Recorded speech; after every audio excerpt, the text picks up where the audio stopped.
So guys, আজকে গিয়েছিলাম খেলা করতে গিয়ে আমার বন্ধুর সাথে এরকম হবে ভাবতেই পারিনি। ভাবতে হবে না, বিষয়টা খুলে বলছি। সো গাইস, দেখতে হচ্ছে সকাল সকাল ঘুমাচ্ছিলাম হালকা করে, রাজরানীর মতন ঘুমাচ্ছিলাম। তারপর মা ওই দিক থেকে ডাক দিল।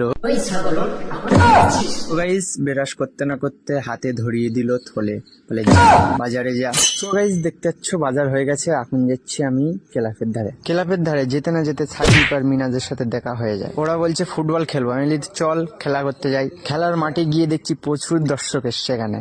দর্শক মানে আমাদেরই খেলার লোক। সো গাইস, আজকে ভাঙাতে যে লেট হয়েছে, খেলা করতেও সেই লেট। সো গাইস, তার হালকা করে রিভিউ দেখে নাও। মোটা গোলকি থাকলে গোল ঢুকবে, বল ঢুকবে এখান থেকে, ঢুকবে না একদম।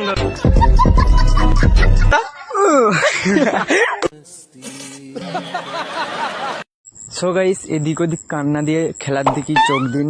আমাদের খেলা শুরু হয়ে গেছে। মিনাস উল্টে পড়েছে। সো গাইস, আজকে ভিডিওটা এখানে শেষ করছি। আর ফুটবল খেলার ভিডিওটা নেক্সট ভিডিওয় দেবো।